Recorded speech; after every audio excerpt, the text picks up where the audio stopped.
मैं प्रवक्ता भूगोल के रूप में उत्तर प्रदेश में कार्यरत हूँ और हमारे प्यारे बच्चों की काफ़ी मांग थी कि हम उनको एनसीईआरटी पढ़ाएं, तो हम आपके समक्ष प्रस्तुत हुए हैं। कक्षा 6 से 12 तक की एनसीईआरटी को या हम लोग सीखने के लिए यहाँ पे उपस्थित होंगे।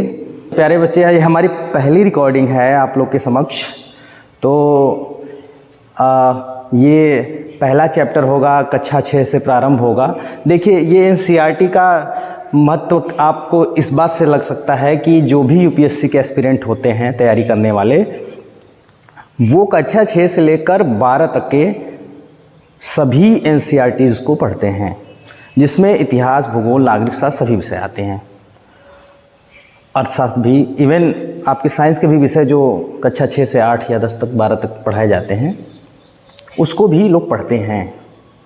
हमारा उद्देश्य यहाँ पे जीएस जो पोर्शन होता है उसको बच्चों को बेसिक लेवल से पढ़ाने के लिए है, और हम उसको तैयार करना चाहते हैं, करवाना चाहते हैं साथ में बच्चों को लेकर, क्योंकि कक्षा 12 के बच्चे भी कहीं ना कहीं मूलभूत रूप से देखते हैं हम कि वो इन चीज़ों को बहुत अच्छे से नहीं पढ़ पाते हैं। जो नहीं पढ़ पाते हैं उनके लिए विशेष तौर पे बहुत उपयोगी होने वाली है क्लासेस, और उन सभी लोगों के लिए जो कॉम्पिटिटिव एग्ज़ाम्स दे रहे हैं, जैसे यूपीएससी के एग्ज़ाम्स के लिए तो ये सब रामबाण होने वाले ही हैं, साथ ही साथ उत्तर प्रदेश सिविल सर्विसेज या अन्य राज्यों के स्टेट सर्विसेज जो होते हैं उसमें काम आने वाले हैं, और एसएससी की परीक्षा में, जीएस में यह काम आने वाले हैं। भूगोल का खास तौर पे बहुत योगदान होता है आज के समय में, और साथ ही साथ अन्य परीक्षाएं जैसे नेट ज्योग्राफी से जिसको निकालना है उसको मूलभूत तौर पे ये सब चीज़ें पता होनी चाहिए। आज इसी क्रम में हम अपने पहले क्लास की शुरुआत करते हैं, और शुरुआत करने से पहले मुझे थोड़ा सा हेजिटेशन हो रहा था, मैं आपके सामने आ रहा था, लेकिन एक मनुष्य का एक स्वभाव होता है जिसके तहत उसको अपने कार्य को अंजाम देना होता है। मैं आपके सामने प्रस्तुत हुआ हूँ महाकवि जयशंकर प्रसाद की एक कविता के साथ। वह कहते हैं कि वह पथ क्या, पथिक की कुशलता क्या, जिस पर बिखरे शूल न हो, नाविक की धैर्य परीक्षा क्या, जब धाराएं प्रतिकूल न हो। तो हम भी सीखेंगे, धाराएं प्रतिकूल होंगी तब भी हम लोग उसमें अपनी नाव को चलाएंगे और अपनी मंजिल को प्राप्त करेंगे। इसी आशा और विश्वास के साथ आज हम अपने इस क्लास को प्रारंभ करेंगे बच्चों। और साथियों, जो ये हमारा पहला क्लास है, इसमें हम लोग जो पढ़ने जा रहे हैं कक्षा 6 की भूगोल के एनसीईआरटी की सीरीज के क्रम में यह पहला चैप्टर है, और इसको हम लोग जा रहे हैं अध्ययन करने। तो बच्चों, अब आते हैं हम लोग अपने विषय पे।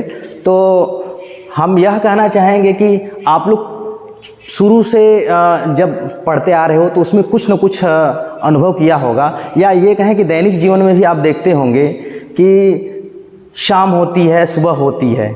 तो शाम को आपने देखा होगा, जैसे ही शाम ढल जाती है आसमान में आपको टिमटिमाते कुछ तारे दिख जाते हैं। तारों के साथ साथ आप देखोगे तो चंद्रमा भी दिख जाता है। यह आपको समझने की ज़रूरत है कि यह तारे, चंद्रमा या हमारी पृथ्वी, यह सभी क्या हैं? यह सभी अंतरिक्ष में एक खगोलीय पिंड या अनेकों खगोलीय पिंड के रूप में हैं। यह खगोलीय पिंड जो होते हैं कहीं ठोस होते हैं तो कहीं गैसीय बादल के रूप में, धूल कणों के रूप के पुंजित रूप में इस अंतरिक्ष में पाए जाते हैं। ऐसे ही आकाशीय पिंड के बारे में हम आज अध्ययन करने वाले हैं, जिसका नाम है सोलर सिस्टम, या उसको हिंदी में कहते हैं सौर मंडल। तो आज हमारा टॉपिक जो होगा पढ़ने का वो होगा सौर मंडल। कक्षा 6 की पहली भूगोल की जो चैप्टर है उसका प्रकरण है वो सौर मंडल है। सौर मंडल शब्द की उत्पत्ति अगर हम देखें तो सोल शब्द, जिसको हम लोग कहते हैं सोल ये रोमन शब्द है जिसका अर्थ होता है सूर्य। रोमन शब्द में सोल का अर्थ होता है सूर्य, और सिस्टम का अर्थ होता है फैमिली या परिवार। तो हम इसी क्रम में पढ़ेंगे सोलर सिस्टम को, और उसको पढ़ने से पहले हमको पहले इसकी समझ को विकसित करना पड़ेगा कि सोलर सिस्टम है क्या, ये कहाँ पाया जाता है। जैसे हम क्या करते हैं कि जब हम किसी व्यक्ति से मिलते हैं तो वह किसी न किसी परिवार से जुड़ा होता है, तो उसका परिवार कहाँ से प्रारंभ होता है और वह किस हिस्से में आता है अपने परिवार के, यह हम अध्ययन करते हैं। ठीक उसी तरीके से हम सोलर सिस्टम को भी पढ़ेंगे। सोलर सिस्टम भी किसी हिस्से के तहत आता है, इससे ऊपर भी चीज़ें अवस्थित हैं हमारे अंतरिक्ष में। तो हमारे अंतरिक्ष में सबसे बड़ा जो अनंत है, जिसकी हम सीमा नहीं बता सकते हैं कि वह कहाँ तक है, उसमें असंख्य तारे, संपूर्ण अंतरिक्ष है, असंख्य तारे हैं, ग्रह हैं, उपग्रह हैं, जो मिलकर हमारे ब्रह्मांड को बनाते हैं। इस ब्रह्मांड के अंतर्गत आकाश गंगाएं आती हैं। इन आकाश गंगा, अगर हम आकाश गंगा कह दिए तो अरबों आकाश गंगाएं, लगभग मान के चलते हैं लोग कि 100-200 अरब आकाश गंगाएं या उससे भी ज़्यादा हो सकती हैं। तो ये आकाश गंगाएं जो होती हैं, यह भी, इनके अंदर भी बहुत सारे तारों का समूह होता है। गैसीय बादल होते हैं, धूलकण होते हैं, और पुंजित होकर यह में तारों का समूह बना सकते हैं। एक धारा के रूप में गैसों का बादल बना सकते हैं, जिसको हम लोग मिल्की वे भी कहते हैं। खैर उस पर हम लोग तो आएंगे, पहले हम ये देखते हैं कि ब्रह्मांड क्या है। तो ब्रह्मांड में हमने बताया कि यह संपूर्ण अंतरिक्ष, जिसकी कोई सीमा नहीं है, अनंत है। यह आकाश गंगाओं से मिलकर बना है। और आकाश गंगाएं क्या है? आकाश गंगाएं जो है असंख्य तारे, गैसीय बादल, धूल कणों का समूह है। असंख्य तारे, एक आकाश गंगा में भी 200-400 अरब तक तारे पाए जाते हैं। अब इसी बात से अंदाजा आप लगा लीजिए कि असंख्य आकाश गंगाएं ब्रह्मांड में होती हैं, और एक आकाश गंगा में कई अरबों तारे, 100 अरब 200 अरब तारे, इसकी भी कोई लिमिट नहीं है कि एकदम अनुमान के तहत ही वैज्ञानिक इसको बता पाते हैं, क्योंकि इसका अध्ययन करना, ब्रह्मांड के बारे में पूर्ण जानकारी प्राप्त करना अत्यंत ही कठिन कार्य है।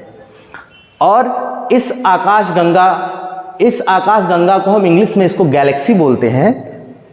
यह गैलेक्सी जब हम अपने सौर मंडल के परिप्रेक्ष्य में देखते हैं, हमारा सौर मंडल जिसका मुखिया सूर्य है, वह भी किसी न किसी आकाश गंगा में आता है, किसी न किसी मंदाकिनी में आता है। और हमारे आकाश गंगा का नाम ही मिल्की वे है। मिल्की वे मतलब दूध मेखला उसको हिंदी में बोलते हैं। ऐसा लगता है, ऐसा प्रतीत होता है यहाँ अंतरिक्ष में, जैसे लगेगा कि दूध की गंगा बह रही है। आप छोड़ दीजिए दूध को, अगर छोड़ दीजिए तो लगेगा कि धारा के रूप में बह रही है। उसी तरह हमारी मिल्की वे भी आकाश गंगा एक धारा के रूप में दिखती है। अगर मैं आप एक चित्र अगर वो बना दूं हल्का सा, तो आप देखेंगे एक केंद्र होता है गैलेक्सी में, और उसके सर्पिल आकृति में कई भुजाएं होती हैं एक आकाश गंगा में। हमारी आकाश गंगा, जिसका नाम है मिल्की वे या दुग्ध मेखला, वह चार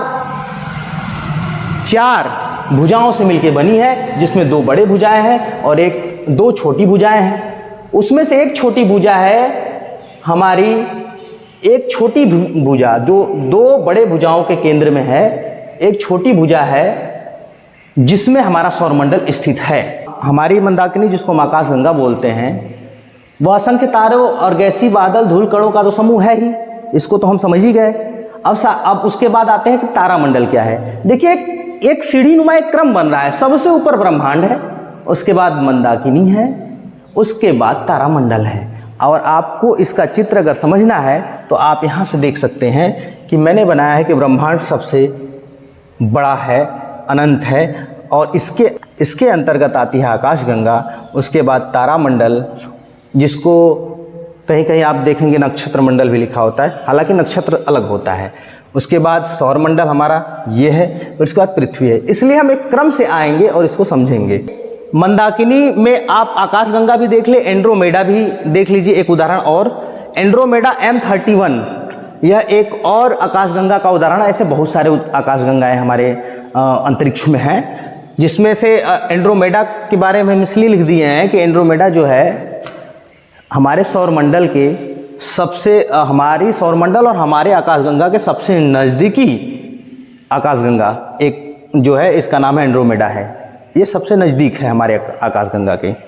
अब आते हैं हम तारामंडल पे। तो मैंने जैसे बताया कि तारामंडल जो है किसी भी मंदाकिनी में तारों का समूह होता है, और यह समूह कुछ तारों का हो सकता है साथ में, कुछ अलग तारों का अलग से हो सकता है, और यह एक आकृति में पाए जाते हैं। अच्छा, हम लोग जब देखते हैं कि रात हुई है तो बच्चे हैं, या हम लोग जब बच्चे थे तो देखते थे आकाश में बहुत सारे तारों का गुच्छों का समूह होता था। कुछ 5 तारे, 7 तारे, 10 तारे, 8 तारे ऐसे समूह होता था। यही तारों का समूह है।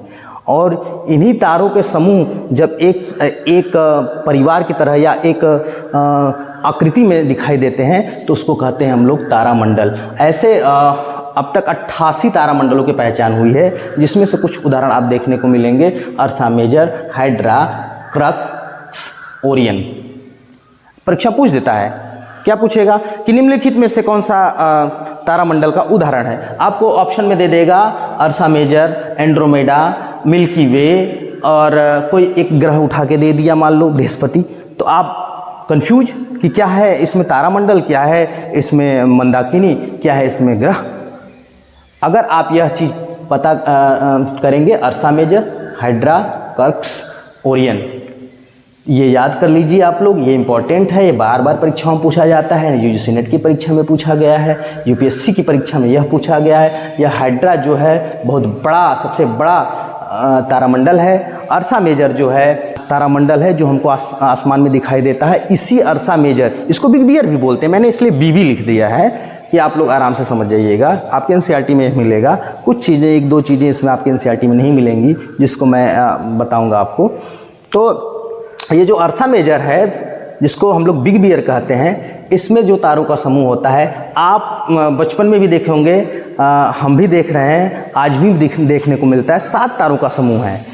7 तारे जो आसमान में इस तरीके से आपको दिखेंगे कि ऐसे हैं, ऐसे हैं, ऐसे ऐसे, फिर उसके बाद ऐसे ऐसे ऐसे होते हैं। तो आप 7 तारों का समूह, 4 3 7 हो गया, ये 7 तारों का समूह देखेंगे तो आसमान में आपको ऐसे बिखरे हुए दिखाई देते हैं। इसको सप्तर्षि तारा बोलते हैं। सप्तर्षि तारामंडल,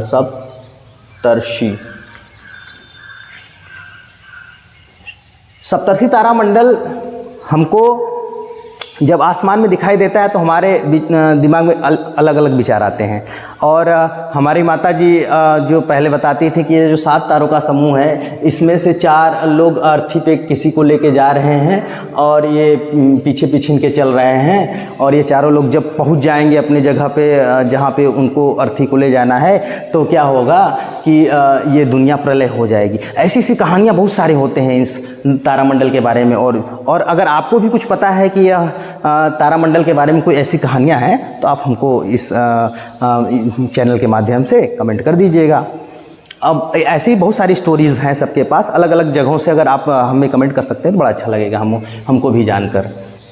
तो यह तारामंडल हो गए। और तारामंडल में मैंने आपको उदाहरण भी बता दिया है, कैसे प्रश्न पूछे जाते हैं ये भी बता दिया है, और प्रश्न और भी मैं बताऊंगा। अभी तो ये मेरा आपके समक्ष पहला क्लास है, तो मैं इसको थोड़ा सा, मेरे अंदर थोड़ा सा जो भी हेजिटेशन होगी मैं उसको ख़त्म करने की कोशिश करूँगा। आप भी हमारा सहयोग कीजिएगा, जहाँ पे दिक्कत होगी बताइएगा। हालांकि मैं इसको बहुत बढ़िया से आपको समझाने की कोशिश करूँगा। तो देखिए, सबसे ऊपर हो गया ब्रह्मांड, उसके बाद हो गई मंदाकिनी, उसके अंदर फिर मंदाकिनी के अंदर बहुत सारे तारामंडल होते हैं। अब इन तारामंडलों के अंदर समूह होता ही है तारों का, साथ ही साथ अब हम एक तारे के परिवार को देखेंगे। ये मंदाकिनी है जो हमारा, इसमें जो हमारा सौरमंडल है जिसके बारे में हम यहाँ पे अभी बताए आपको, इस सौरमंडल के बारे में हम पढ़ेंगे। तो सौरमंडल क्या है, इस पर हम लोग चर्चा करेंगे। तो सौरमंडल सूर्य का परिवार है, सूर्य का परिवार है। कैसे है अभी हम लोग देखते हैं, और ये कैसे काम करता है ये भी हम समझते हैं। सूर्य 8 ग्रह, उपग्रह तथा कुछ अन्य खगोलीय पिंड जैसे क्षुद्र ग्रह एवं उल्का पिंड, यह मिलकर सौरमंडल को बनाते हैं। अच्छा, आप देखिए एक चीज, अगर आप साधारणतः देखेंगे तो आपके परिवार में जहाँ 8-10 लोग रहते हैं उसमें एक मुखिया होता है। जैसे आपके दादाजी हो गए, किसी के दादाजी हो गए, अगर वो सबसे बड़े हैं, सबसे ज़्यादा उम्र के हैं, तो उन्हीं को कहते हैं कि लोग ये हमारे परिवार के मुखिया हैं। और उन्हीं दादाजी से पिताजी होते हैं। पिताजी, अब उनके 2, 3, 4 बच्चे हो गए तो चार लोग हो गए उनके बच्चे, तो उनके बच्चे भी होंगे। तो वो जो पिता हैं, पिता के पिता हैं, वो दादा हो गए, और जो बच्चे हैं उनके पिता हैं, वो पिता हैं। तो इसी तरह सौरमंडल में भी सूरज के एक तरह से बच्चे ही हैं। सूरज के बच्चे क्या हैं? 8 ग्रह हैं, और भी बच्चे हैं सूरज के, जैसे क्षुद्र ग्रह वगैरह छोटे छोटे, ये भी एक तरह से बच्चे ही हैं। लेकिन ये जो सूर्य है, इनका बच्चा 8 ग्रह के रूप में अगर आप देखोगे तो 8 ग्रह कौन कौन से, मैं इसको अभी आगे बताऊंगा। तो ये इनके बच्चे हैं, और यह दादाजी हैं, यह पिताजी हैं, और इनके भी बच्चे हैं उपग्रह। अर्थात अब क्या हुआ, अब ये सौरमंडल के बारे में अगर हम पढ़ रहे हैं तो इसके बारे में भी हमको जानना जरूरी है कि ये 8 ग्रह क्या है, ग्रह किसे कहते हैं, उपग्रह क्या है, उपग्रह किसे कहते हैं। साथ ही साथ अन्य खगोलीय पिंड जैसे क्षुद्र ग्रह क्या है, उल्का पिंड क्या है, इसके बारे में हम अच्छे से समझ लेते हैं आज। तो आप देखिए, मैंने आपको पहले ही बताया कि जो अंतरिक्ष है इसमें बहुत सारी खगोलीय पिंड हैं, जो गैसीय बादलों के पुंजित होने से बनी हो, या धूल कणों के पुंजित होने से बनी हो, एक्युमुलेट होके, संग्रहित होके, या बिग बैंग, एक थ्योरी है, बिग बैंग विस्फोट के दौरान बनी हो। हमारे सौरमंडल या ब्रह्मांड की उत्पत्ति के पीछे एक सिद्धांत है, बहुत नवीन सिद्धांत है, बिग बैंग सिद्धांत। उसको माना जाता है कि वह इस ब्रह्मांड की उत्पत्ति का कारण है। इसको मैं किसी अलग चैप्टर में जब पढ़ाऊंगा, पृथ्वी की उत्पत्ति चैप्टर कक्षा 11 की पहली पुस्तक है, तो मैं उसको समझाऊंगा आप लोगों को कि कैसे बिग बैंग सिद्धांत के बारे में बताया गया था। हालांकि कक्षा 6 की है, तो इसमें बहुत ज़्यादा हम लोग अगर जाएंगे तो कक्षा 6 के बच्चों के लिए थोड़ा सा उनके ऊपर का लेवल हो जाएगा। तो अभी हम बात कर रहे थे आकाशीय पिंड या खगोलीय पिंड के बारे में, हालांकि दोनों में थोड़ा सा डिफरेंट है। तो खगोलीय पिंड जो होते हैं, इनमें आप देखेंगे तो 2 तरीके खगोलीय पिंड होते हैं। एक के पास तो खुद की ऊर्जा होती है, और जो दूसरा होता है उसके पास खुद की ऊर्जा नहीं होती है। जो खुद की ऊर्जा होती है जिनके पास, वो गैसों से, जैसे हीलियम, हाइड्रोजन के रूप में ऊर्जा मिलती है सूर्य को। सूर्य के पास हाइड्रोजन की ऊर्जा होती है जिसमें संलयन होता है।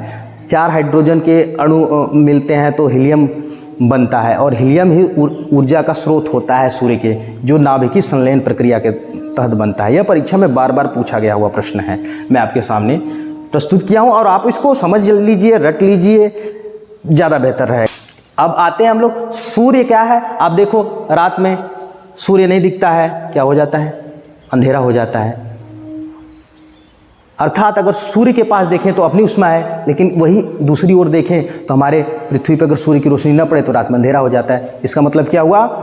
मतलब ये हुआ कि हमारे इस पृथ्वी के पास अपनी उष्मा नहीं है। तो ऐसे खगोलीय पिंड जिनके पास खुद की उष्मा नहीं होती है, अब वह सूरज चक्कर लगा रहे हैं एक परिक्रमा के तहत, वह पिंड कहलाते हैं हमारे ग्रह। और ऐसे खगोलीय पिंड जिनके पास खुद की उष्मा है, विशालकाय है, ऐसे पिंड को कहते हैं हम लोग सूर्य या तारा। तारा इसी के अंतर्गत आता है, सूर्य भी एक प्रकार का तारा ही है। सूर्य अपने गैलेक्सी में मूव कर रहा है बहुत स्लो गति से, जबकि यह ग्रह जो है सूर्य का चक्कर लगा रहे हैं। ग्रह 8 हैं, और इन ग्रहों के उपग्रह हैं। उपग्रह किसे कहते हैं? उपग्रह वह आकाशीय पिंड है जिनके पास खुद की उष्मा नहीं है, और वह ग्रहों का चक्कर लगाते हैं। अब हम यह कहें कि यह पृथ्वी है, और यह पृथ्वी का मानचित्र है, और यह तो चक्कर लगा ही रही है सूरज का, और इनका भी कोई चक्कर लगा रहा है, इनके बच्चे, मतलब इनसे निकले हुए। अर्थात उपग्रह किससे निकला हुआ है? उपग्रह इन ग्रहों से निकले हुए हैं, क्योंकि यह उपग्रह चक्कर लगाते हैं। क्या हमने बताया अभी परिवार के बारे में कि दादाजी का चक्कर कौन लगाएगा? पिताजी लगाएंगे। और पिताजी का चक्कर कौन लगाएगा? उनके बच्चे लगाएंगे। उनके बच्चे जो दादाजी के पोते होते हैं। इसी तरह यह इनका चक्कर लगाते हैं, और यह इनका चक्कर लगाते हैं तारों का। अब देखिए, कुछ खगोलीय पिंड के बारे में और देखेंगे तो आप क्षुद्र ग्रह पाएंगे और उल्का पिंड पाएंगे। क्षुद्र ग्रह क्या होते हैं, यह बहुत समझने की इम्पोर्टेंट चीज़ है, क्योंकि क्षुद्र ग्रह के बारे में आजकल बहुत सारे प्रश्न बन रहे हैं परीक्षाओं में। तो क्षुद्र ग्रह जो होते हैं बृहस्पति और मंगल ग्रह के मध्य पाए जाने वाले खगोलीय पिंड होते हैं, जो ग्रहों की तुलना में बहुत छोटे छोटे होते हैं, बहुत छोटे होते हैं। ग्रह एक उनका एक मार्ग होता है चक्कर लगाने का। अच्छा, विद्वान ये कहते हैं, आपके एनसीईआरटी में ये मिलेगा कि क्षुद्र ग्रह जो है इसका निर्माण ग्रहों से ही हुआ है। लेकिन ये भी हो सकता है कि बहुत सारे बिग बैंग की जब घटना हुई थी उस दौरान विस्फोट के दौरान सूर्य से भी निकले हो सकते हैं। लेकिन आपके एनसीईआरटी में यह मिलेगा कि यह क्षुद्र ग्रह का निर्माण ग्रहों से ही हुआ है। और यह क्षुद्र ग्रह लेकिन किसी ग्रह का चक्कर नहीं लगाते हैं, यह पेटी के रूप में पाए जाते हैं मंगल ग्रह और बृहस्पति ग्रह के मध्य में, जो यहाँ पे मैंने आपको बना के दिखाया है। और यह चारों ओर सूर्य का चक्कर लगा रहे हैं।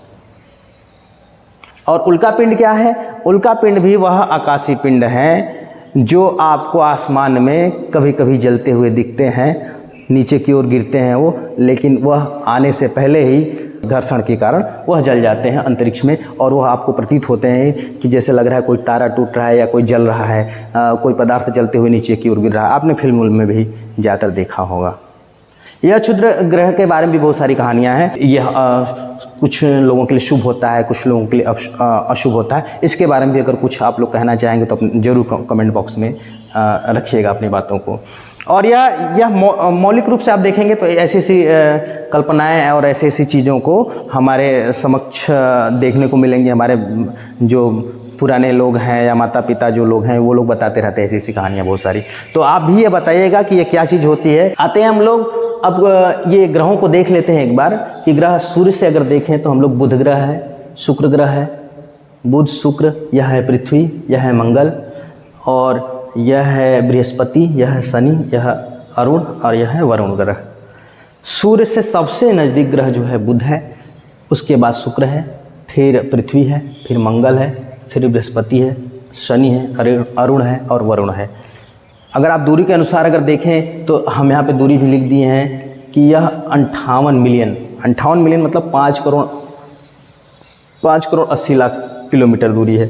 और यह 108 मिलियन 10 करोड़ 80 लाख करीब। और यह जो है 15 मिलियन 150 मिलियन है, इसका मतलब 15 करोड़ किलोमीटर। और यह 22.8 करोड़ किलोमीटर, 77.8 किलोमीटर, यह 142 करोड़ किलोमीटर, और यह 286 किलोमीटर, और यह 449 किलोमीटर दूरी पर स्थित है। और इसमें देख के ही पता चल जा रहा है आपको कि वरुण ग्रह सबसे दूर ग्रह है हमारे सूरज से, और यह बुध जो है सबसे नज़दीक है। आप एक और बात जान लीजिए कि यह जो इनका यह देख रहे हैं इसको कहते हैं परिक्रमा का पथ। जब कोई ग्रह किसी तारे के सापेक्ष चारों ओर चक्कर लगाता है तो उसको कहते हैं हम लोग परिक्रमा। तो यह देखिए चारों ओर चक्कर लगाते हैं सूर्य का। यह सभी ग्रह 8 ग्रह हैं। एक ग्रह और था, हमारे पुराणों में भी लिखा हुआ है, हमारे शास्त्रों में लिखा हुआ है, जिसका नाम है यम। लेकिन इंटरनेशनल जो है खगोलकी संघ ने 2006 में उस यम को इस ग्रहों के श्रेणी से निकाल दिया। उसका भी कारण है क्योंकि यह जो यम है वह वरुण की कक्षा में घुस जाता था। लेकिन ग्रहों की जो परिभाषा होती है उसके अंतर्गत यह कहा जाता है कि ग्रहों की एक स्वतंत्र कक्षा होनी चाहिए जिसके तहत वह सूर्य का चक्कर लगाना चाहिए। लेकिन जब आप दूसरे की कक्षा में घुस जाओ तो क्या होगा? आप कहाओगे ग्रह। अब अच्छे इंसान देखो, अगर हमारे घर हम अपने घर में देखें तो अपने घर में रहते हैं तो लोग कहते हैं कि एक सही इंसान है, इसको इंसान कहने का श्रेणी मिलता है। लेकिन हम किसी दूसरे घर में घुस जाते हैं तो हमको कहते लोग कि इंसान नहीं है, इंसान की श्रेणी में नहीं आता है, हमको पुलिस 2 डंडा मार के भगा देगी, है ना। तो यही है कि इसी कारण से यम ग्रह को निकाल दिया गया। एक तो ये दूसरी कक्षा में घुस जा रहा था, दूसरा इसका बहुत छोटा आकार था, इसलिए इसको बौने ग्रह में डाल दिया गया। जैसे एक बौना ग्रह है सिरस, एक है 2003 UB 235 ऐसे करके है, और एक ग्रह है ये आपका बौना ग्रह यम है। लेकिन यहाँ पे हमने नहीं लिखा है क्योंकि वो ग्रह की श्रेणी में नहीं आता है, उसको हटा दिया गया है 2006 में ही। अब आते हैं हम लोग देखते हैं कि ये जो ग्रह हैं 8, ये इनका जो परिक्रमा है वो कितने समय में हो जाता है। जैसे हमारी पृथ्वी है, एक पूरी परिक्रमा जो है हमारी जो पृथ्वी है, अगर मान लो ये सूरज है तो इसकी एक पूरी परिक्रमा अपने अक्ष पे तो घूम ही रही है और एक परिक्रमा कर रही है।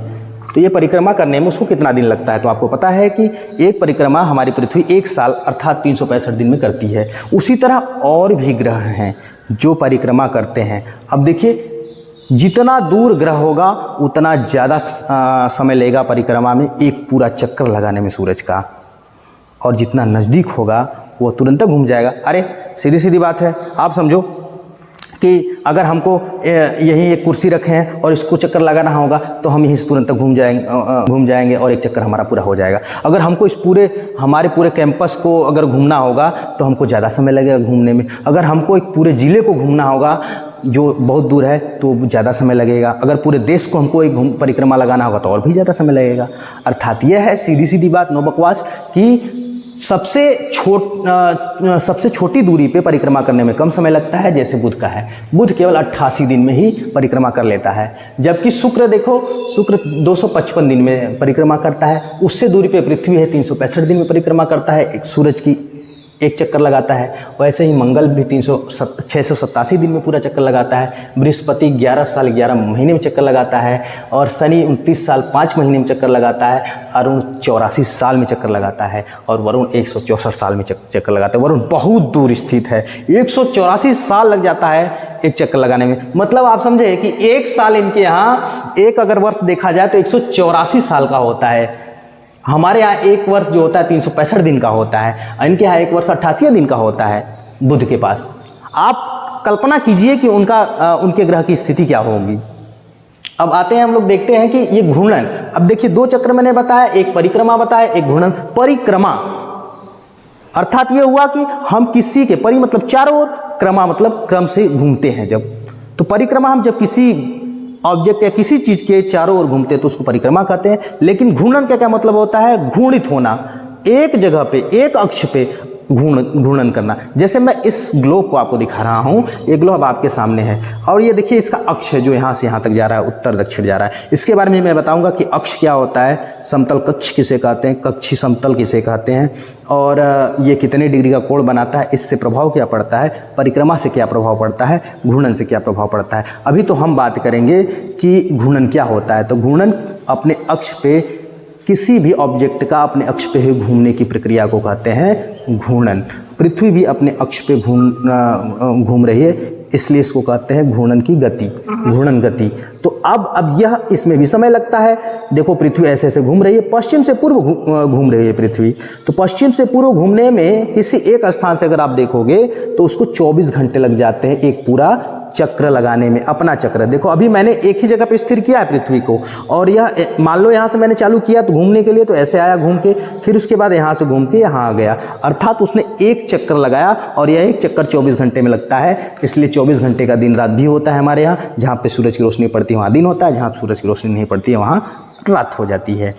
तो एक चक्कर हमारे पृथ्वी का अपने अक्ष पे लगाने में 24 घंटे लगता है। इसी तरह और भी ग्रहों का हम लोग देख लेते हैं कितना समय लगता है। अब जितना बड़ा ग्रह होगा साधारणतः यही होता है कि उसको कम समय लग जाता है। बहुत बड़ा है तो बहुत जल्दी घूम जाता है, बहुत छोटा थोड़ा सा समय ले लेता है घूमने में। अब देखें एक जगह को आते बस, जैसे 59 दिन लगता है घूर्णन करने में बुध को, और शुक्र को 243 दिन लगता है। पृथ्वी को एक दिन मतलब 24 घंटे लगता है अपने ही अक्ष पे घूमने पर, और मंगल को भी एक दिन लगता है। बृहस्पति को 9 ही घंटे लगते हैं भैया, केवल 9 घंटे लगते हैं उसको घूमने में अपने अक्ष पे। अपना ही चक्कर लगाने में उसको केवल 9 घंटे 56 मिनट लग रहे हैं। सबसे बड़ा ग्रह है इसलिए उसको सबसे कम लग रहा है। और उसके बाद उससे छोटा ग्रह है शनि, तो इसको 10 घंटे 40 मिनट लग रहा है। उससे छोटा है अरुण, तो उसको 17 घंटे 14 मिनट लग रहा है। उससे छोटा है वरुण, उसको 16 घंटे 7 मिनट लग रहा है। मतलब देखो ये जितने बड़े हैं, सबसे बड़े में ये है, उससे छोटा, उससे छोटा, उससे छोटा, तो इनको समय कम लग रहा है अपने अक्ष पे घूर्णन करने में, और ये इनको अपेक्षाकृत ज़्यादा लग रहा है। एक एक दिन में तो पृथ्वी मंगल का एक दिन का समय। इसलिए देखो मंगल पे जीवन को लोग तलाश रहे हैं कि मंगल पे जीवन आसान हो सकता है, क्योंकि वहाँ पे 24 घंटे में ही दिन रात होते हैं। उस पर बस दिक्कत यह है, आगे मैं एक एक ग्रह के बारे में जब बताऊंगा तो उसमें बस बताऊंगा कि इस पे जो है जो वायुमंडल है वो उस प्रकार का नहीं है जैसे हमारे पृथ्वी पे है, ऑक्सीजन वगैरह पाए जाते हैं। यहाँ पे तो कार्बन डाइऑक्साइड की अधिकता है। इसी प्रकार शुक्र पे भी कार्बन डाइऑक्साइड की अधिकता है। हालांकि शुक्र भी पृथ्वी के समान ही दिखता है, लेकिन यह जो है कार्बन डाइऑक्साइड की अधिकता के कारण यहाँ पे जीवन संभव अभी तक तो नहीं लग रहा है। लेकिन इसके लिए जूनो उपग्रह वगैरह भेजे जा रहे हैं इसके अध्ययन के लिए। जैसे मंगलयान हमारे भारत में मंगल ग्रह का अध्ययन करने के लिए भेजा जा रहा है कि भविष्य में अगर पृथ्वी पे कोई ऐसी चीज़ें आती है तो हम मंगल वगैरह पे भी निवास स्थान रख सकें, बना सकें ऐसा, जैसे कि चंद्रमा पे आजकल हो रहा है। उसके बाद हम देखते हैं उपग्रहों की संख्या। देखिए बुध और शुक्र ऐसे दो ग्रह हैं जिनके पास कोई अभिज्ञात उपग्रह नहीं है, मतलब शून्य उपग्रह है इनके पास। परीक्षा में पूछ देता है कि निम्नलिखित में से किन ग्रहों के पास अपना उपग्रह नहीं है। आपको ऑप्शन में दे देगा वरुण, अरुण, शुक्र, पृथ्वी। और आप सोचोगे कि यार ये तो कंफ्यूज हो रहा है मुझे, तो आप बिना कुछ सोचे आप एक ध्यान रख लीजिए कि ऊपर के दो ग्रह हैं जो बुध शुक्र, उनके पास कोई भी उपग्रह नहीं है। पृथ्वी के पास केवल एक उपग्रह है, वो आपको सामने दिखता है, वो है चंद्रमा। फिर उसके बाद है मंगल ग्रह, इसके पास दो उपग्रह है, डीमोस और फोबोस, दो उपग्रह हमारे मंगल के पास है। बृहस्पति के पास आपके एनसीईआरटी के अनुसार 53 उपग्रह हैं, शनि के पास भी 53 है, लेकिन अंतर्राष्ट्रीय खगोल की संघ जो है वो उसके अनुसार अगर आप देखेंगे अभी वर्तमान में तो चीज़ें बदली हुई दिखेंगी। और जब मैं इसको अलग से पढ़ाऊँगा यूपीएससी वाले चैप्टर में तो मैं आपको एक एक चीज़ सब कुछ और भी अलग से डिटेल्स में और बताऊंगा, क्योंकि अभी एक क्लास 6 के एनसीईआरटी का पार्ट है, तो क्लास 6 एनसीईआरटी के अनुसार ही हम पढ़ेंगे, इसके मूलभूत चीज़ों को पढ़ेंगे। उसके बाद देखें तो वरुण में आपके किताब में 13 उपग्रह मिलेंगे। अब आते हैं हम लोग एक एक करके थोड़ा थोड़ा जान लेते हैं। तो देखिए बुध सबसे नज़दीक ग्रह है, आपको पता है। शुक्र ग्रह को पृथ्वी की जुड़वा ग्रह भी बोलते हैं, पृथ्वी की बहन भी बोलते हैं, इसको सांझ का तारा, भोर का तारा भी बोलते हैं, सबसे चमकीला ग्रह भी बोलते हैं शुक्र को। तो शुक्र के बारे में बहुत सारे क्वेश्चंस बनते हैं। और शुक्र, आपको ये बता दूं कि इस 8 ग्रह में सबसे गर्म ग्रह जो है वह है शुक्र। अरे भैया सबसे नज़दीक तो बुध है, कहाँ है शुक्र ग्रह सबसे ज़्यादा गर्म है? बहुत इंपॉर्टेंट प्रश्न है, पूछा जाता है परीक्षाओं में। देखिए शुक्र का जो वायुमंडल है वो कार्बन डाइऑक्साइड गैस से निर्मित है। तो अब सोचिए कि कार्बन डाइऑक्साइड गैस तो बहुत ज़्यादा ऊष्मा को ग्रहण करता है, सोखता है, इसलिए यहाँ पे 250 से ऊपर सेंटीग्रेड तापमान हो जाता है। और जब रात होती है तो वहाँ सब बहुत ठंडा हो जाता है, लगभग 250 243 माइनस में तापमान चला जाता है। तो यह सबसे गर्म ग्रह है। उसके बाद आते हैं हम लोग पृथ्वी के बारे में तो अलग से पढ़ेंगे ही हम लोग। अब पृथ्वी को तो नीला ग्रह बोलते ही हैं, सबको पता है, और आपको भी पता होना चाहिए पृथ्वी एकमात्र ऐसा ग्रह है जिस पर जीवन है। और जीवन का कारण वायुमंडल है, वायुमंडल में ऑक्सीजन है, उसके बाद जल है, उसके बाद बहुत सारी हमारे पास ऐसे लैंड है जो बहुत फर्टाइल है। तो इसके बारे में हम लोग अलग से बहुत डीप में स्टडी करेंगे।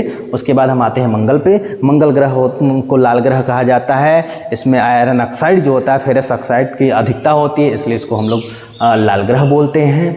और यह क्रम से अगर देखें तो दूरी से चौथे स्थान पे आता है मंगल ग्रह। उसके बाद बृहस्पति ग्रह आता है, सबसे बड़ा ग्रह है हमारे सौर मंडल का, सबसे बड़ा ग्रह बृहस्पति ग्रह है। और सबसे बड़ा ग्रह तो है ही, लेकिन इसका डेंसिटी कम है। शनि और बृहस्पति का डेंसिटी बहुत कम है, मतलब घनत्व बहुत कम है। बड़ा तो बहुत है लेकिन वजन बहुत ज़्यादा नहीं है, ठीक है, मतलब उसका द्रव्यमान बहुत ज़्यादा नहीं है। उसके बाद देखिए आप शनि है, शनि दूसरा सबसे बड़ा ग्रह है। सबसे बड़ा ग्रह तो बृहस्पति है, दूसरा सबसे बड़ा ग्रह, फिर उसके बाद तीसरा सबसे, फिर चौथा, फिर उसके बाद पृथ्वी का नंबर आता है, फिर शुक्र, मंगल, बुध का नंबर आता है सबसे लास्ट में बड़े के अनुसार। अच्छा, एक चीज़ और है कि इन ग्रहों 8 ग्रहों को आंतरिक और बाह्य ग्रह में भी बांटा गया है। तो आंतरिक ग्रह उसे कहते हैं जो पृथ्वी समान है, और इस मंगल की जो क्षुद्र ग्रह है उसके पहले पाए जाते हैं। मतलब यह हुआ कि मंगल, पृथ्वी, शुक्र और बुध यह आंतरिक ग्रह कहे जाते हैं। और इस क्षुद्र ग्रह की पेटी के बाद जो बृहस्पति के समान है, जो बड़े ग्रह हैं, उसको बाह्य ग्रह बोलते हैं। जो आउटर प्लैनेट होते हैं, इसको बृहस्पति को, शनि को, अरुण को, वरुण को। देखिए अरुण को यूरेनस बोलते हैं, वरुण को नेपच्यून बोलते हैं। परीक्षा में फंसाने के लिए केवल इंग्लिश में दे देता है, हिंदी लिखता ही नहीं है, हिंदी को भी इंग्लिश में लिख देता है। जैसे अरुण को यूरेनस लिख दिया तो यूरेनस ही लिख देगा और पूछ देगा इसके खोजकर्ता कौन है। जैसे विलियम हर्शल ही अरुण के खोजकर्ता हैं और वरुण के हैं जोहान गाले खोजकर्ता। तो ऐसे पूछ देगा यूरेनस के खोजकर्ता कौन है, नेपच्यून के खोजकर्ता कौन है, सबसे ठंडा ग्रह कौन है, सबसे गर्म ग्रह कौन है, और आपको आंसर देना पड़ेगा। तो सबसे ठंडा ग्रह की बात करें अगर, तो सबसे ठंडा ग्रह अरुण कहा जाता है। जैसे एक छोड़ के पीछे से इधर ठंडा बना लो और एक छोड़ के इधर से इधर दूसरे नंबर का सबसे गर्म ग्रह बना लो और पूछा जाता है प्रश्न। आते हैं हम लोग चंद्रमा पे। चंद्रमा को थोड़ा देख लेते हैं। चंद्रमा की दूरी हमारे पृथ्वी से 3,84,440 किलोमीटर लगभग आपकी किताब में लिखी गई है और लगभग यही दूरी है, 3,84,400 किलोमीटर चंद्रमा की पृथ्वी से दूरी। और चंद्रमा एकमात्र पृथ्वी का उपग्रह है। उपग्रह कैसा है? प्राकृतिक उपग्रह है, मतलब जिसको हमने नहीं बनाया, जिसको मनुष्य ने नहीं बनाया और वह पृथ्वी की परिक्रमा करता है, उसको कहते हैं उपग्रह। क्योंकि पृथ्वी एक ग्रह है और उसकी परिक्रमा चंद्रमा कर रहा है, इसलिए चंद्रमा एक प्राकृतिक उपग्रह हुआ। अब इस चंद्रमा में दो चीज़ें होती हैं, एक अमावस्या, एक पूर्णिमा। अगर आप देखोगे जब पूरा चंद्रमा दिखता है आपको, महीने में एक बार लगभग दिखता है, तो उसको कहते हैं पूर्णिमा। और जब चंद्रमा डिक्रीज अवस्था में होता है, घटने की अवस्था में होते हैं, लगभग 15 दिन वाली स्थिति में होता है, 13वें 15वें दिन वाली स्थिति में, तो उसको अमावस्या कहते हैं। पूर्णिमा फुल मून, अमावस्या न्यू मून को कहते हैं। देखिए जब इस पृथ्वी, यह पृथ्वी है, इसके बीच में जब चंद्रमा आ जाएगी, सूरज इस तरफ से रोशनी दे रहा है, मान लीजिए यहाँ से रोशनी पड़ रही है और बीच में चंद्रमा आ गई, तो चंद्रमा आके रोशनी को, सूरज की रोशनी को एक हिस्से में ले लेती है और पीछे वाले हिस्से में रोशनी नहीं मिल पाती है, अंधेरा होता है। वही हिस्सा हमको पृथ्वी से दिखता है, तो वो पूरे अंधेरे वाले हिस्से में ही अमावस्या होती है, वही दिखता है जो, तो हमको पृथ्वी से वो, हम उसको कहते हैं उस क्रिया को कि अमावस्या है। जब यही चंद्रमा घूमते घूमते पीछे आ जाता है और पीछे आने के कारण वह जब सूर्य की रोशनी काफ़ी दूर से जब पड़ती है चंद्रमा पे, तो चंद्रमा का हिस्सा दिखाई देता है, तो उस स्थिति में हम लोग उसको कहते हैं पूर्णिमा। तो अमावस्या और पूर्णिमा के बारे में आप जान लीजिए। इसके कारण ज्वार भाटा भी आते हैं पृथ्वी पे, उसको हम लोग ज्वार भाटा के में देखेंगे। और इस चंद्रमा की बहुत सारी कलाएं होती हैं, उसको भी हम लोग जब पढ़ेंगे उसको तब देखेंगे। अभी नक्षत्र के बारे में हम लोग देख लेते हैं क्या होता है नक्षत्र। नक्षत्र जो होता है वह चंद्र स्थिति होती है। चंद्रमा अपने परिक्रमा, जो अपनी परिक्रमा होती है पृथ्वी की, उसको कितने दिन में पूरा करता है? 27.6 दिन में लगभग करता है। तो इसको मान लें हम मोटी मोटा के, अगर 27 दिन में करता है तो 27 दिन में करने के कारण हर एक दिन वह अपने स्थान से शिफ्ट हो जाता है। जैसे मान लीजिए पृथ्वी है, इसका चक्कर लगा रही है, अगर ये चंद्रमा है तो यहाँ चंद्रमा एक अगर है किसी पहले दिन, तो वह अगले दिन यहाँ पे आ जाएगी। तो यहाँ से यहाँ, मतलब यहाँ से यहाँ तक की जो पहले दिन की स्थिति परिवर्तन हुई, यही पहले नक्षत्र से दूसरे नक्षत्र में परिवर्तन हो गया। और यह जो दूरी होती है वह डिग्री में अगर देखें तो 13 डिग्री 20 मिनट की दूरी होती है, जो एक नक्षत्र परिवर्तन को बताती है। और ऐसे ही 27 दिन में 27 नक्षत्र परिवर्तन होता है, इसलिए यह 27 नक्षत्र होते हैं। और इसका बहुत ही महत्वपूर्ण हमारे भारतीय खगोल में, खगोल शास्त्र में और ये पंचांग में बहुत महत्वपूर्ण कार्य होता है। इससे हम लोग बहुत शुभ कार्य वगैरह को भी देखते हैं। कहते हैं कि कुछ लोग तो कहते हैं कि हमारा नक्षत्र अच्छा था, कुछ लोग कहते हैं हमारा नक्षत्र खराब था। कोई आया मार दिया, सांड गिर गया, तो कहता है अरे हमारा नक्षत्र खराब था, उस चंद्रमा को बेचारे को दे देते हैं नक्षत्र खराब। आप ये बताइएगा कि हमको कि उसका नक्षत्र खराब था कि चंद्रमा की रोज की स्थिति है। और उसके बाद घनत्व की बात करें तो मैंने बताया कि घनत्व में अगर आप देखेंगे तो शनि और बृहस्पति का घनत्व बहुत कम है। उसके बाद पृथ्वी का आप देखें तो सबसे ज़्यादा घनत्व हमारे सभी ग्रहों में सबसे ज़्यादा घनत्व हमारे पृथ्वी का है, जिसका हम लोग, जिसके इकाई के आधार पर ही हम लोग और का घनत्व निकालते हैं। औसत घनत्व हमारे पृथ्वी का 5.5 है। हमारे पृथ्वी का घनत्व 5.5 ग्राम है। अब दूरी के रूप में देखें तो आप देखें सबसे नज़दीक ग्रह है हमारा बुध और सबसे दूर में ग्रह है वरुण। इसके बारे में हम चर्चा कर ही चुके हैं, विशेषताओं के बारे में थोड़ा हम चर्चा कर ही चुके हैं। अब आते हैं हम लोग क्षुद्र ग्रह, उल्का पिंड। जिस क्षुद्र ग्रह वह है जो मंगल और बृहस्पति ग्रह के मध्य में एक पेटीनुमा पाए जाते हैं, पट्टी के रूप में पाए जाते हैं। उल्कापिंड जो गिरते हैं और पृथ्वी से पहुंचने से पहले ही घर्षण के कारण जल जाता है, और हम उसको कहते हैं कि धूमकेतु है, लुक है, ये सब चीज़ बोलते हैं अपने गांव की भाषा में। अब थोड़ा सा हम लोग प्रकाश वर्ष को देख लेते हैं। जो अंतरिक्ष है, जो ब्रह्मांड है, इसमें अगर हम अपने ग्रह, आसपास के ग्रहों की दूरी को मापते हैं तो आराम से माप लेते हैं किलोमीटर में ही, पता चल जाता है कि कितने किलोमीटर है। जैसे सूरज से हमारे पृथ्वी की दूरी जो है 15 करोड़ किलोमीटर है, आसानी से पता चल गया। और ये वरुण 449 किलोमीटर यहाँ पे दिखा रहा है।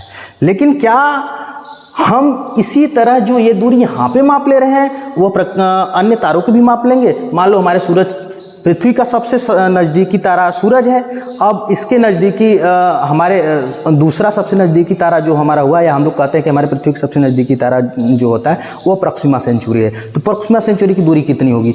अरे भैया, इतनी दूर है कि आप किलोमीटर में नापने जाओगे या मीटर में नापने जाओगे तो आपकी जो कैलकुलेटर होगा वो ब्लास्ट कर जाएगा, समझ रहे हो। और उससे भी दूर बहुत सारे खगोलीय पिंड हैं, तारे हैं, तो उनकी दूरी मापने जाओगे तो कंप्यूटर का सुपर कंप्यूटर भी ब्लास्ट कर जाएगा। इसलिए हम लोग उसको प्रकाश वर्ष में नापते हैं। प्रकाश वर्ष अर्थात कि सूर्य किसी भी तारे का या किसी भी खगोलीय पिंड का हम अगर दूरी नापते हैं तो उसके प्रकाश हमारे किसी स्थान पर आने में कितना समय लगता है। जैसे प्रकाश की गति जो होती है वह होती है इतने किलोमीटर, अरे सॉरी इतना होती है। अगर निर्वात में आप देखेंगे तो प्रकाश की गति होती है ये 1, 2, सैकड़ा, हज़ार, 10,000, लाख, 10 लाख, करोड़, 10 करोड़, मतलब 29,97,92,458 मीटर प्रति सेकेंड। एक सेकेंड में इतनी तेज़ी से गति करता है प्रकाश। अब हमको प्रॉक्सिमा सेंचुरी है जो सबसे नज़दीकी तारा है, उससे अपने पृथ्वी के पास तक या सौरमंडल तक की दूरी को पता करना है। तो हम लोग इसको निकालने के लिए क्या करेंगे? सबसे पहले हमको ये पता होना चाहिए कि प्रकाश की गति क्या होती है, कि उसका प्रकाश हमारे पृथ्वी तक आने में एक सेकंड में उसका प्रकाश जब आता है तो कितना दूरी तय करता है। तो एक वर्ष में कितना समय होता है? जैसे एक वर्ष में, एक प्रकाश वर्ष में जैसे 4 प्रकाश वर्ष, 4.2 प्रकाश वर्ष प्रॉक्सिमा सेंचुरी की दूरी है। कहाँ से? पृथ्वी से उस तारे की दूरी। तो ये 4.24 प्रकाश वर्ष है क्या? कैसे पता चलेगा? अगर जब वो आपको नहीं समझ में आएगा तो आप वीडियो को पीछे करके देखिएगा, एकदम बहुत आसानी से समझ में आ जाएगा। और बहुत आसान करने वाला हूँ मैं इसको। प्रकाश वर्ष में दूरी को मापते हैं, और यह दूरी इसलिए प्रकाश वर्ष में मापते हैं कि इतना ज़्यादा दूर होता है कि उसको किलोमीटर में मापेंगे तो बहुत ज़्यादा कॉम्प्लिकेटेड हो जाएगा, बहुत ज़्यादा गणना करनी पड़ जाती है। इसलिए हम लोग उसको प्रकाश वर्ष में देख लेते हैं। और प्रकाश वर्ष में मापते कैसे हैं? तो हम लोग देखते हैं कि एक सेकंड में प्रकाश कितनी दूरी तय करता है। तो एक सेकंड में प्रकाश इतनी दूरी तय करता है, तो एक वर्ष में हमारा होता है 365 दिन। तो 365 दिन में कितनी दूरी तय करेगा प्रकाश? और हमारा प्रॉक्सिमा सेंचुरी 4.24 प्रकाश वर्ष दूर है। मतलब यह कितना दूरी है इसको हम बना लेते हैं। इसको हम किलोमीटर में बनाएंगे तो कितना आएगा भाई? एक अंदाज़ा लगा के देखते हैं, कल्पना करते हैं हम लोग। तो हम लोग देखते हैं कि जो प्रकाश की गति है एक सेकेंड में इतना कर रही है, तो 360 दिन, मतलब एक वर्ष में, एक प्रकाश वर्ष में कितना दूरी तय करेगी? तो पहले एक प्रकाश वर्ष का निकालेंगे, फिर 4 प्रकाश वर्ष आराम से निकल जाएगा। तो एक प्रकाश वर्ष को निकालने के लिए सबसे पहले हमको ये पता होना चाहिए कि एक सेकंड के इकाई के रूप में निकाल रहे हैं, तो हमारा 1 मिनट में कितना सेकंड होता है? तो 1 मिनट में तो 60 सेकंड होता है भैया, 1 मिनट में 60 सेकंड। और 1 मिनट में जब 60 सेकंड होता है, 1 घंटे में कितना सेकंड होगा उसको भी निकालना पड़ेगा। तो 1 घंटे में 60 सेकंड का गुणा अगर हम 60 मिनट से कर दें तो 3600 सेकंड आ जाता है। उसी तरह हमको अब 1 दिन का निकाल लिए, तो हमको उसके बाद कितने दिन का निकालना पड़ेगा भैया? एक दिन में 24 घंटे होते हैं, 24 घंटे में एक दिन में 24 घंटा होता है, तो 24 घंटे का हमको निकालना पड़ेगा सेकंड। तो 3600 सेकंड से गुणा कर देंगे तो हमारा इतना सेकंड आ जाएगा एक दिन का। टोटल कितना सेकंड होता है? अब ध्यान रखिएगा कि हमको निकालना है 365 दिन कितना सेकंड होता है, तब जाके हम इससे गुणा करेंगे, तब हमको पता चलेगा कि कितनी दूरी है एक वर्ष, प्रकाश वर्ष में। तो देखिए 365 दिन का गुणा हम इतने सेकंड से करेंगे, क्योंकि यह एक दिन का सेकंड है टोटल। तो 365 दिन में कितना सेकंड होगा? तो इतना सेकंड होगा 365 दिन में। 1, 2, सैकड़ा, हज़ार, 10,000, लाख, 10 लाख, करोड़। तो 3,15,36,000 सेकंड होते हैं एक वर्ष में। अर्थात एक प्रकाश वर्ष में इतने सेकंड जब होते हैं तो इस सेकंड को हमको दूरी में बदलना है, वही तब प्रकाश वर्ष कहलाएगा, तब जाके प्रकाश वर्ष कहलाएगा, नहीं तो तब तक यह तो वर्ष कहलाएगा। जब दूरी निकालेंगे तब प्रकाश वर्ष कहलाएगा वो। तो प्रकाश वर्ष को निकालने का सीधे सीधी बात है, अगर आप सूत्र देखोगे तो उसकी गति कितनी है 1 सेकंड में, ये यहाँ पे लिख दो, और समय कितना लग रहा है 1 साल में टोटल इतना समय लग रहा है, अर्थात ये हुआ कि प्रकाश वर्ष कितना दूरी लेता है। तो इस सेकंड ये प्रकाश की गति है इतना, तो इसका गुणा हम लोग करेंगे किससे, 1 साल में जितने सेकंड होते हैं उससे, तो टोटल हमारी दूरी पता चल जाएगी, क्योंकि उतनी गति कर रही है, उतना दूरी तय कर रहा है 1 सेकंड में, 1 सेकंड में इतनी दूरी तय कर रही है। देखो इतना मीटर है, ये इकाई, दहाई, सैकड़ा, हजार, 10,000, लाख, 10 लाख, करोड़, 10 करोड़, यह 29,97,92,458 मीटर है। अगर मीटर को हम लोग अगर जब किलोमीटर में बदलते हैं तो जानते हो आप 3 शून्य कम करना होता है, अगर ये 3 इकाई कम कर दोगे तो इतना किलोमीटर आ जाएगा, तो इतना से अगर गुना कर दोगे तो 1 किलोमीटर में आ जाएगा, इसलिए मैंने देखो यहाँ पे किलोमीटर लिखा है। तो इतना गुना कर दो, या तो यही तीनों इसको भी उठा के यहाँ पे लिख दो तो ये मीटर में आ जाएगा, इसका मान और बढ़ जाएगा, उसके बाद हम 3 कॉमा दे देंगे तो वहाँ किलोमीटर में आ जाएगा, यहाँ तक आएगा। तो देखो इतना से गुना हम यहाँ कर दिए तो हमारा जो आया ये 9.46, ये ट्रिलियन है, ट्रिलियन का मतलब होता है खरब, 6 खरब किलोमीटर आता है, मतलब लगभग मोटी मोटा 10 खरब हो जाएगा, या तो इसको हम सीधे सीधे कहें 9.46 खरब किलोमीटर 1 प्रकाश वर्ष में होता है। 1 प्रकाश वर्ष में 9.46 खरब किलोमीटर, और यहाँ पे मैंने पहले भी लिखा है कि 1 प्रकाश वर्ष में इतना मीटर होता है। ये 15 शून्य है, 15 शून्य है इसलिए मीटर में आया है। यहाँ पे 12 शून्य लिख दोगे तो 3 शून्य हटा दोगे आप, 3 जीरो हटा दोगे तो यह किलोमीटर में आ जाएगा। इसलिए इसको अगर हम चाहे लिखना, इस ट्रिलियन किलोमीटर को अगर हम चाहे लिखना तो यहाँ पे हम लिख सकते हैं इसके गुना ये 10⁻12 लिख देंगे, तो यह ट्रिलियन खरब किलोमीटर, ये मीटर की जगह किलोमीटर हो जाएगा। या तो आप सीधे सीधे इसको मीटर भी लिख दोगे तो वही बात आएगी। देखो यहाँ पे मैंने लिखा है, बस यहाँ पे क्या करना था, मुझे एक चीज़ भूल गया हूँ, 10⁻10 किलोमीटर हो जाएगा, ये खरब किलोमीटर यहाँ पे मैंने लिखा है। तो यह हो गया आपका 1 प्रकाश वर्ष में कितना दूरी होता है, इतना 9.46 खरब किलोमीटर होता है। तो 4 प्रकाश वर्ष में कितना खरब किलोमीटर होता है, मोटी मोटा 40 खरब किलोमीटर, 10 चौके 40 खरब किलोमीटर आ जाएगा। यही होता है दूरी, प्रकाश वर्ष को निकालने का तरीका, 1 प्रकाश वर्ष में कितनी दूरी होती है। तो हमको आशा है कि आप लोगों को यह समझ में आया होगा। और यह मेरी पहली क्लास थी, देखिए रोशनी कम भी हो गई है, तो मैं आगे और भी कोशिश करूंगा कि अच्छी रोशनी और अच्छे कंटेंट के साथ आपके पास उपस्थित हूं। धन्यवाद। इसी के साथ नमस्कार।